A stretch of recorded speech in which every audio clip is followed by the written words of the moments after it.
¿Cuál es la situación de México ante la biodiversidad?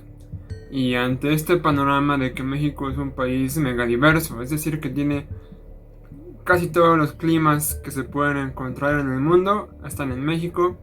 Tiene una gran cantidad de especies, tanto de animales como de plantas. Y pues es un país que contribuye también a la biodiversidad planetaria y es por eso que tienen que jugar un papel muy importante en sus esfuerzos de conservación y restauración de la biodiversidad. Lamentablemente México, como en muchos otros países, pues hay muchos factores que presionan y degradan la biodiversidad de nuestro país. En México los factores que más presionan y degradan la biodiversidad pues son la ganadería que está ocupando cada vez más espacio para producir la carne y los productos lácteos que consumimos todos los días. También está la agricultura, que también está ocupando cada vez más espacios. Seguramente cuando han salido a carretera, pues han visto espacios enormes para cultivos, monocultivos de diferentes tipos de plantas como maíz, trigo, frijol, entre otras. Otra actividad que está degradando gravemente a la biodiversidad es la extracción de ejemplares de vida silvestre. Cuando nosotros, bueno, no nosotros, pero cuando alguien compra un ejemplar de vida silvestre, está degradando un ecosistema y a una especie. Especies como los tucanes, los loros, las serpientes y bueno, otras más que puedan ser consideradas como especies exóticas. Al extraerse de su hábitat natural, pues están degradando a ese hábitat y a ese ecosistema, porque ese ejemplar o esa especie juega un rol dentro del ecosistema en donde originalmente estaba, y al extraerlo pues deja de jugar ese rol y se desbalancea todo el ecosistema. Y finalmente los incendios forestales, que cada vez son más comunes y más frecuentes en nuestro país, pues también están degradando y acabando con hectáreas de bosque y de selvas y de pastizales y de matorrales que son el hábitat para muchas especies nativas de nuestro país. Ante esta situación de pérdida de biodiversidad y degradación de ecosistemas y por ende la pérdida de servicios ecosistémicos, existen en México dos organizaciones o dos instituciones gubernamentales que se encargan de la conservación y la restauración de la biodiversidad. La primera es la CONABIO, que es la Comisión Nacional para el Conocimiento y Uso de la Biodiversidad, y la segunda es la CONAP, que es la Comisión Nacional de Áreas Naturales Protegidas. La CONABIO por objetivo va a tener promover, coordinar, apoyar y realizar actividades dirigidas al conocimiento de la diversidad biológica, así como su conservación y su uso sustentable para beneficio de la sociedad. Es decir, la CONABIO se va a encargar de conocer qué ejemplares hay, qué especies hay, tanto de animales como de plantas, y qué rol juegan en los ecosistemas y qué servicios ambientales nos están prestando a nosotros como sociedad. ¿Por qué las quiere conocer? Pues para conservarlas, para protegerlas, para restaurarlas. Y si tenemos que utilizarlas de alguna manera, ya sea las especies maderables o alguna especie animal, tenemos que utilizarla para nuestro beneficio, cómo hacerlo de manera sustentable y que no degrade más a los ecosistemas y hábitats del país. Por otro lado, la CONAP, que es la Comisión de Áreas Naturales Protegidas, tiene por objetivo conservar el patrimonio natural del país a través de la creación de áreas naturales protegidas de distinto alcance e índole, de las cuales ya existen 182 en el territorio nacional. Estas áreas naturales protegidas van a tener diferentes dimensiones y extensiones territoriales, y dentro de ellas va a haber diferentes esfuerzos y restricciones para la conservación y restauración de las especies.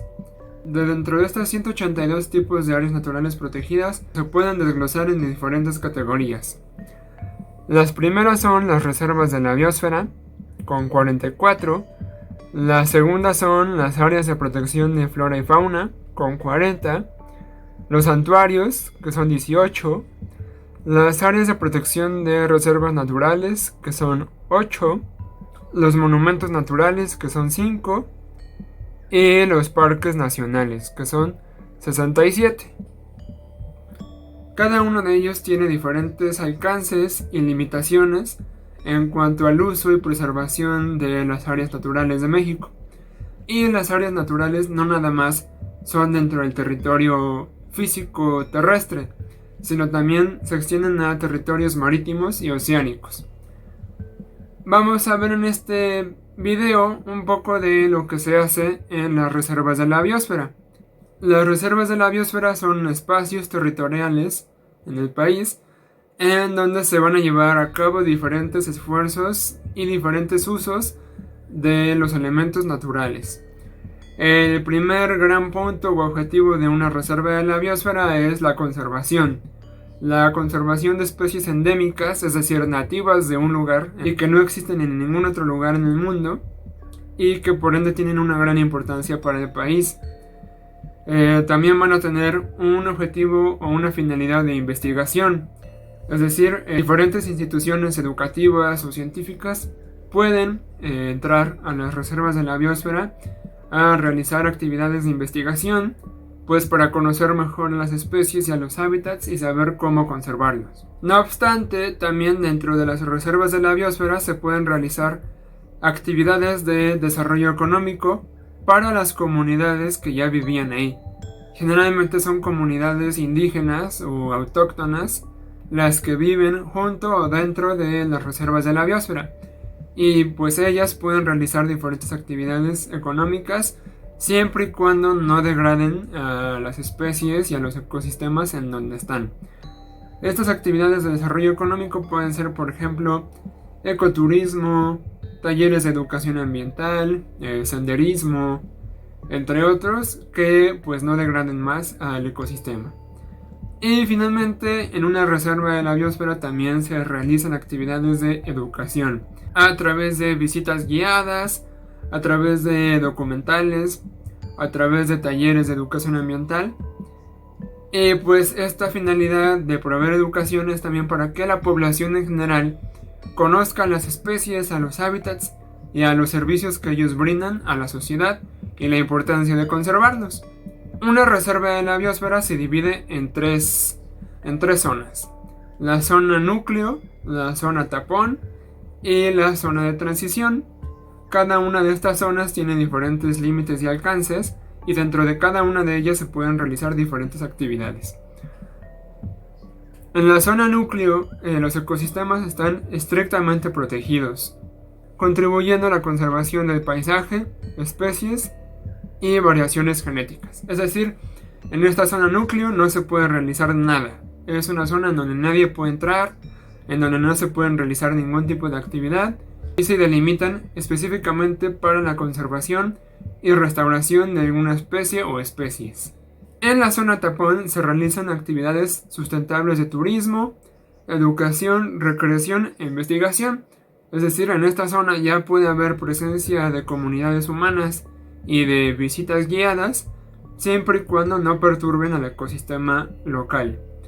Y finalmente la zona de transición, que es la zona de usos múltiples y aprovechamiento sustentable de los recursos. Es decir, en esta zona ya puede haber actividades económicas y sociales más diversas, y es en donde se asientan ya las comunidades humanas sin afectar tanto a la reserva. La pregunta es entonces si estas reservas de la biosfera y en general las áreas naturales protegidas son suficientes.